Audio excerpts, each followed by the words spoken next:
Morning, Hop Nation. This is Corey Sigvaldason, and with us today is Nick Murphy. Nick is a 4-year veteran of the NFL, and after leaving his career in the NFL, has transitioned into the career side of business. And I want to read his bio from his website. Nick Murphy is a StoryBrand Certified guide, sought-after expert in the world of work. His career highlights include award-winning tenures at CareerBuilder, Monster, and Indeed, where he worked to optimize the effectiveness of Fortune 500 national accounts across industries. His candid insights have been featured in national media like USA Today, US News and World Report, Fox News, Inc., Reader's Digest, and more. We're so blessed to have you on the show today, Nick, and welcome. Thanks for having me. Happy to be here. So one of the first questions we always like to ask, Nick, is to get the founder's story. I mean, you have this unique career path yourself and working in the field. Tell us a bit about your motivations from, young guy going into professional sports and then transitioning to helping others with their careers. I kind of fell into it. I mean, I played football. I was an athlete my whole life. My first memories are playing sports, so whether it was soccer or ice hockey. My parents let me play everything. Their rule was when you get asked to commit to one job or to one sport, it's time to find another one. So I was in racquetball leagues and tennis and basketball and ice hockey and soccer and baseball and on and on and on. And so I was an athlete my whole life. I was fortunate enough to earn a scholarship to Arizona State to continue doing that at college. And then was a NFL Combine invitee. Didn't get drafted. They signed me on draft day. But at the end of the day, I was a punter. There's 32 jobs in the world. If you're the 33rd best, you're unemployed. And so it's a really great way to earn a college scholarship. If you can kick a football or if your kids can, keep doing that because somebody's going to pay you to go to college and do that for them. But it's a really, really hard way to make a living. And so kind of fast tracking that, I got out. I was 26.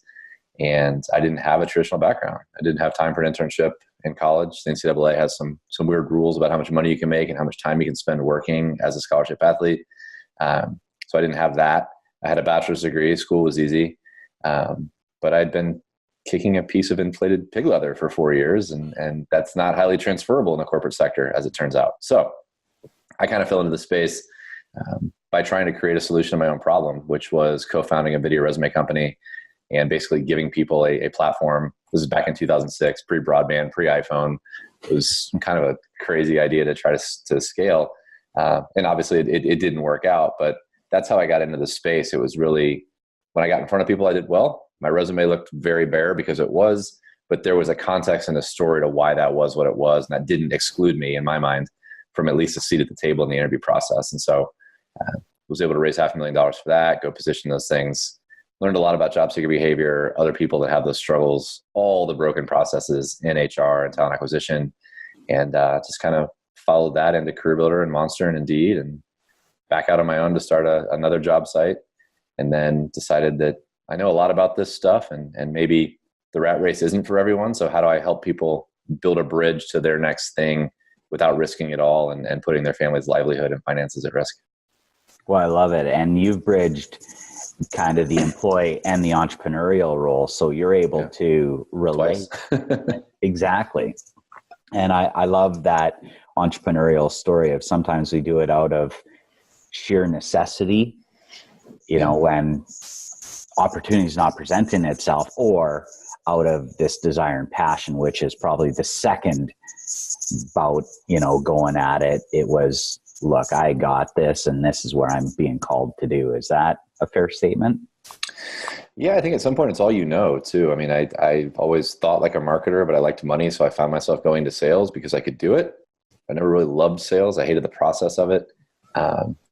It's always been, talent acquisition is one of those, everything's different. Even though you're solving the same problem, every company looks at it different. Every industry has their own challenges. Every talent pool has their own kind of unique quirks. So it never felt like I was doing the same thing over and over every day. There was the activity part that was the same thing that I hated. But conversations, solving problems, that was the part of the corporate world and sales in particular that I liked. And as an entrepreneur, I get to do only those things. Obviously, you still have to sell, but when you're selling your own things, it's no one's telling you how many calls to make or how many emails to send or asking you, what stage your proposals are in. You handle that stuff yourself. And so it's freed me up to focus on the things I enjoy doing while staying in a space that I think is important. It certainly bleeds into other parts of life, our jobs, our careers, what we do, good, bad, or indifferent. It seeps into the rest of our existence. And so I'm passionate about helping people find what it is that actually fills their cup up and empowering them to take action to go create that. I love it. And it's a lot easier to get excited and pumped up and passionate about our own work and calling, and yes, versus doing it for someone else. 100%. Now you have a new book out, Unboxed. Yep. Tell us a bit about this book and how it relates to what you're doing right now. Yeah, it's called Unboxed, an unfiltered guide to create a career on your terms. It's unfiltered because it's me, and I don't really have a filter. I have a minute filter, but it's not very good. So you're going to get kind of my opinion on a whole lot of stuff when you invite me onto a show like this or read my book. The book basically goes through why now is a unique time in history, why we're unfulfilled at our jobs. 85% of people, according to Gallup, don't like what they do. Why is that? So I offer kind of my thesis statement on a historical context of why what's good for modern capitalism is incongruent with our humanity as people, and what to do about that. So I give people the second part of the book is a 3-step plan to actually go create that career on your terms. And the steps to play spoiler alert are: put your corporate career to work for you, diversify by creating a side hustle so that you're not fully dependent on your company's decisions. And then at the end, you have the flexibility or the decision in step 3 to go out on your own as an entrepreneur, or at least you have both things now and you've diversified yourself and protected yourself from all the things that are changing and what might be coming. Excellent. Though, one, I love the simplicity in that you have 3. Yeah. You didn't overdo that, but I know there's a lot of depth in it because I've obviously got the ebook and went through it, and fantastic stuff. The work you're doing and the work my other friend Steve Miller's doing with Implicit Career Search. I'll have to connect the two of you because he would be a great guest for your podcast, which, bringing up your podcast, the Transform You podcast. Tell, the Hop Nation a bit about that and what inspired you to do that. What inspired me to do it was my coach just asked me one day when I was still selling talent acquisition for my own job site, selling advertising basically. He's like, cool, you sell ads, but if you get hit by a truck, somebody's going to fill that. Like, what's your point? Like, who are you serving? What are you really doing that's worth a damn? And I was like, rude, but good point. And so, yeah, thanks, man. That's why I pay you all this money to tell me that, call me on my crap. But anyway, I thought about that and it kind of hit me. I'm like, well, fair. I don't like hearing it, but I do know a lot about this space. I do know that helping people find these jobs that aren't fulfilling them in the first place really isn't my highest calling. I could do more than that. So the podcast was really I want to call it a quick and dirty way to kind of start talking about those things, but it was a way for me to bring on people and through their stories and through their perspective, interview out basically the message that I wanted my audience to take away. And so it's, we're 50, I just taped actually before this show, my 60th episode. So we're well on the way. We do 2 episodes a week. One's a long form interview, no video, just audio. I sound way smarter when they can cut out all my blunders. Yeah. And, starting this way, I can see why you might go audio, for the Hop Nation that didn't see the first take, literally in the first sentence of trying to do an intro, I did a blooper reel. So, it's all good. But yeah, I mean, the show, it's a long form interview on Mondays, and then on Thursday, it's a mini-sode. So kind of my thoughts, just a little bit of homework, like just something to think on, like as you go throughout your day, as you walk into this kind of situation, how can you reframe it? And now my brand's evolving. And I think, much like people that start, it's like, I'm going to do this, but what I'm really driving people to is this. And so how do you shift that? How do you, restructure it? So I've already renamed it once. And now we're moving a little bit, far away from like how to get promoted, how to find a job, none of the vanilla HR content. It's really the conversation I taped today was with someone who she and her husband quit their corporate 6-figure jobs in the UK, sold everything, moved to Thailand and became digital nomads. And then now she's got a book deal in New York and they're living in Copenhagen. And just this really, just empowering people to see that there are other ways to make money and live that are more fulfilling than the 9 to 5, live inside of a box, do what we say to do and be happy to be here kind of BS that I absolutely detest. Yeah. No filter. Told you. I love it. I love, well, we can get into the no filter. I was literally at a conference once with my wife, and there's a group of people there, and there's 60 people I know real well. And it was at a church event. Yeah. So being unfiltered in church is lightning bolts, touchy subject, but literally they were talking about the reticular activity system in the brain, and it's that filter that, you know, is the, oh, don't say that. Well, someone said, oh, you know, and some of us don't have that. And literally all 60 people, I'm in the back left corner of the room, and the entire room shifted in their chairs and looked at me. And about 10 of the 60 people said, that's what's wrong with Sigvaldison. So I can appreciate Unfiltered. Secrets out. So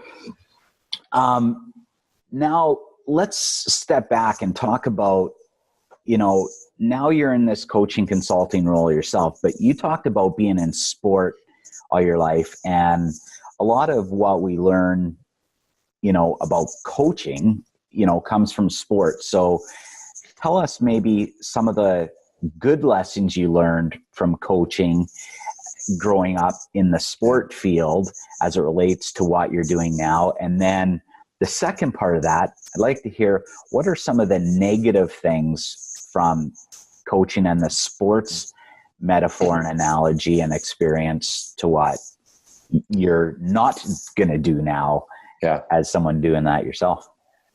Yeah. I mean, there's so many places to go with that question. I think the most important one, the most impactful one for me is accountability. You know, you learn as an athlete really early that, like, do your job, like, especially if you play team sports like I did. If you're the left guard and you're supposed to pull and block for the running back and you don't do it and he gets killed, who's it on? You know, it's on the guard that didn't do his job. And so accountability, I think, is the one that I've pulled that thread the most, kind of given what I do now, where my worldview is informed a lot by, if you're unfulfilled, you are the one that's accountable to solve that problem.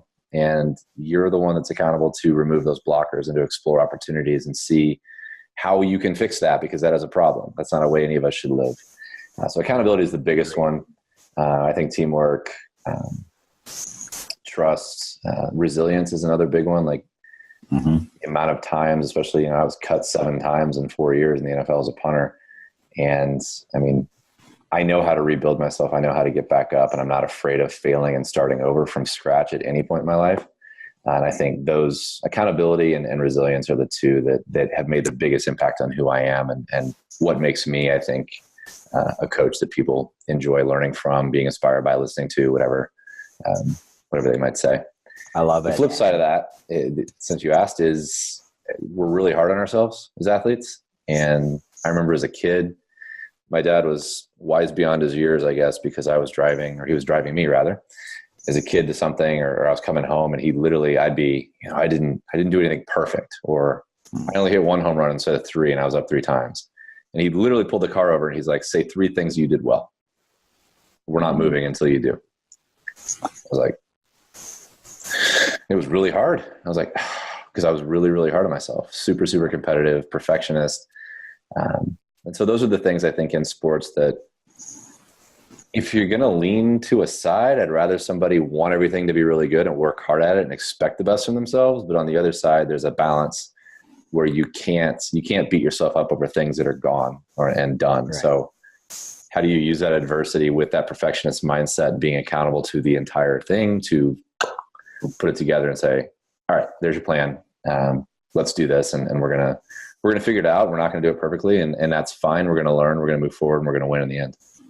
I love it. I mean, so the accountability, and you said resilience, you know, I like the word grit too. Mm-hmm. You know, it's that stick-to-itiveness that people need, and keeping that passion and perseverance when we hit obstacles or challenges, you know, and that's where I think sport and the performance mind, in the HOP model, I say, my inspiration in that was, how can anyone from average circumstance and background achieve elite level world-class success?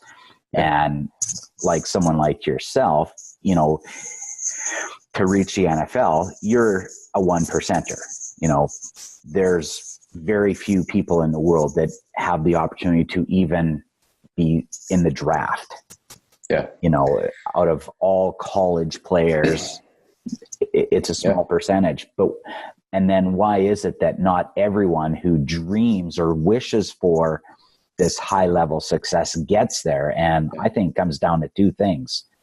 One, they give up too easy and too quickly. Yeah. I mean, I was a 185-pound white kid from Missouri who didn't punt a football till he was a senior in high school. So like, how the hell did I become an NFL punter? Like, seriously. And it was being opportunistic and being self-aware and understanding, like, I was a keeper in soccer for my whole life. So kicking a ball out of my hand was something that it was kind of there, but I took it and I ran with it. I saw the opportunity and I made decisions that my friends weren't making in terms of what I did and what I didn't do, with the kind of viewpoint that I've got too much to lose to go have fun right now. I have the rest of my life to have fun and be normal. This is unique and I need to own it. And my career didn't last as long as I would have liked it to. It didn't necessarily go exactly the way I wanted it to. But there's a ton of people who had more talent, who worked at it a lot longer, that didn't have the discipline or the things in their head to get there, that I passed up, even though I started late. And so whether that's business, whether that's sport, there's a lot of that there. And that's something that I try to highlight and bring out. And it's inside you. Like, if you're the kind of person who's listening to this show, you are that person who wants that thing. And like, just because you haven't had it yet, doesn't mean you don't have it in you. In fact, it means that you do have it in you, and you just need somebody to help pull it out and kind of remove your blockers so that you can go be yourself and win. Exactly. And that's where your accountability comes in too. Yep. And teamwork, even the solopreneur has a team around them. You have bookkeeper, accountant, lawyer, you have an entire army on Upwork that you project manage every day, like I do. Yeah. You just can't. And to think and to feel that way is dangerous, because then when you have an off day, you aren't going to look at, okay, I didn't achieve this level of perfection I was shooting for, right? And you don't have your dad sitting there going, what are the three things you're pulling over? That is some good stuff. I am so going to use that in my own parenting. So let's bring this forward now. You learn these lessons from sport. Mm-hmm. Now, in the work you do, how do you transfer that into how you work with the clients you work with to help them find meaning and fulfillment in whatever it is they choose to do? And you brought up a number of points around choice, right? And, you made decisions.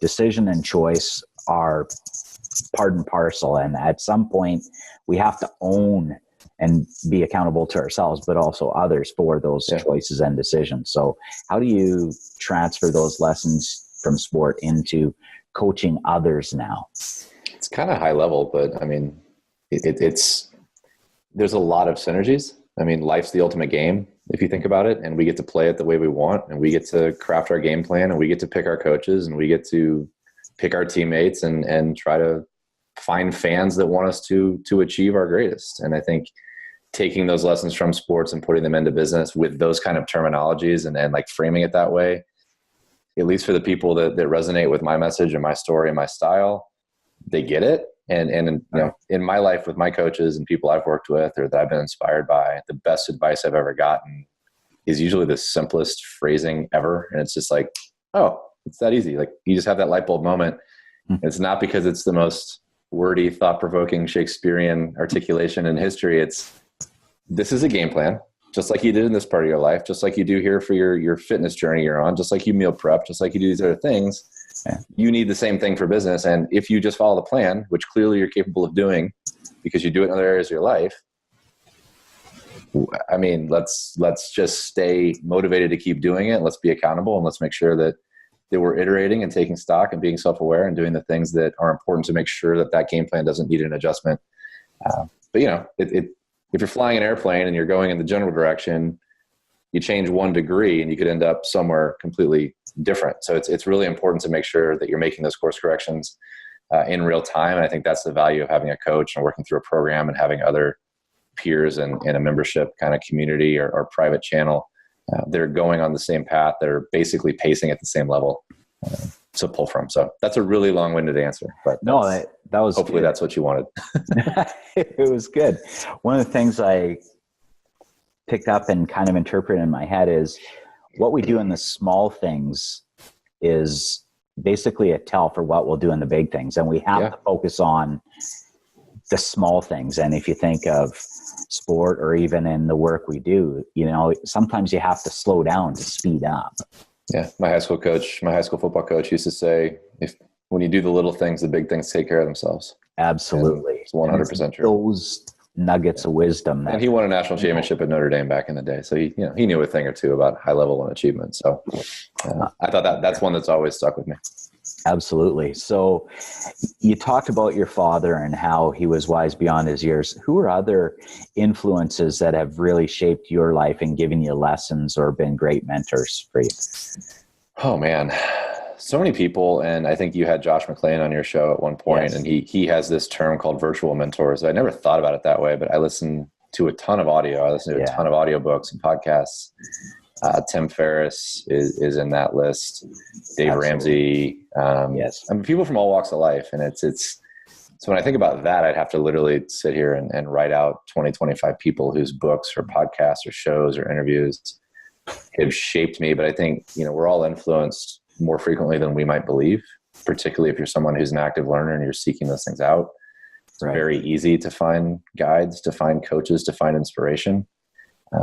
But I think the danger in that for people that might be in kind of paralysis by analysis mode is that there's so many opinions, especially if you're a solopreneur. There's so many ways to build a business. There's so many tools. There's so many plugins. There's so many softwares. There's so many models. There's so many, and we just don't do anything, or we do everything. We don't do any of it well. So in the context of people that have inspired and kind of in an effort to show the audience an example, pick the people you listen to.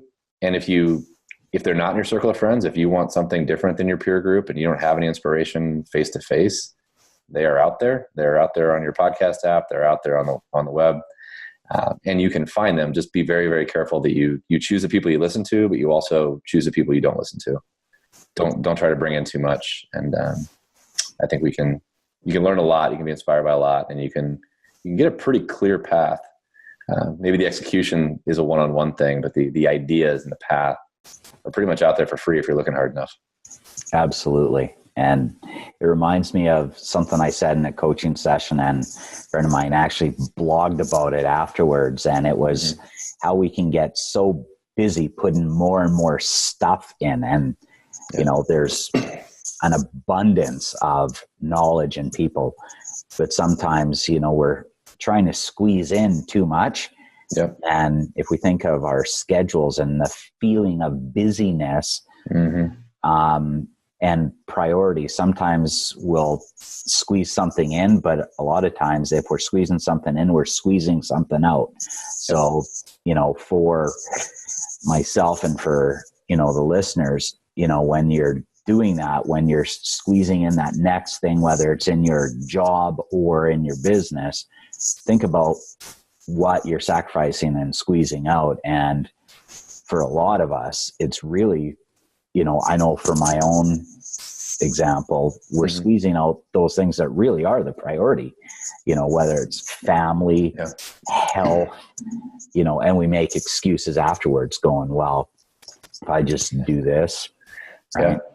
Yeah. And it takes effort. It takes a focus on, I have multiple parts of my life and I need to be able to transition between them, and I need to do them all well. And I need to have a holistic approach. And we only have so many calories and we are human, and you only have so much energy. So where's your energy being directed, and does it balance out with what your priorities are? Absolutely. And I love that you talked about energy, because book we're working on right now and Priority Planner. It's a energy and priority planner. Like, this concept of time management is such a false statement. Like, you can't manage time. Time is time. It just ticks on. We all have the same amount, and that, however, we can manage priorities and the energy in doing what we're doing. Yep, for sure. So you talked a bit about this already, but to do what you're doing, it takes a lot of energy and prioritization. What are some of your success habits and things you like to do to stay top in your field and on top of your game? A lot of it's around energy, around health, around being like, I can't do any good work if I'm sick or stressed out or exhausted. Like, my creativity, the whole hustle and grind mentality of entrepreneurship is complete and total BS. And if you're hustling and grinding, you're not looking around. And I literally have a text message app that I write my own kind of text messages to, and it sends me these random things throughout the day. And one of them is literally big capital letters. And it says, slow the F down. And if you're hustling and grinding, you can't slow the F down, which means you're missing opportunities. You're missing opportunities to connect. You're missing thought. You're missing creativity. Yeah. So for me, it's working out in the morning at the gym and getting kind of everything like level set so that I feel good and I don't have to break up my day to go do that, because it's something that I am not going to miss. Eating halfway decently. I recently decided that I don't need to drink as much rum and Coke as I enjoy. So I'm breaking that habit, but just, how do I stay healthy? How do I keep my energy levels high? How am I present for my kids? How am I present for my work, for my guests, for my clients? And at the baseline of that, if I'm not healthy, happy, rested, and on, I can't do anything well. And so for me, my habit is listening to my body, getting into healthy routines. And the moment I feel like something's off, I rest. I stop. Like, I literally just, okay, if you cross this line, you're going to hit a wall. And if you hit the wall, you can't be any good to anybody for however long it takes you to recover. Exactly. We need fuel, right? And sometimes we need to stop to refuel, and that's where rest comes in, and a good night's sleep. This is the biggest thing right now. And, one of clients we do work for has literally invented a patented sleep system that helps people sleep better. And a physiotherapist that, originally was designed to help mobility, people with mobility issues, whether it's Parkinson's, paralysis, or whatever, or caregivers who have to reposition people in that.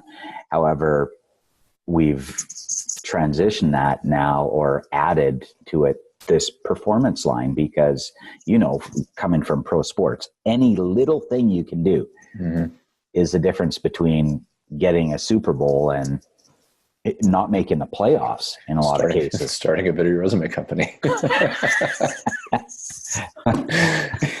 Yeah, or that. So that's great.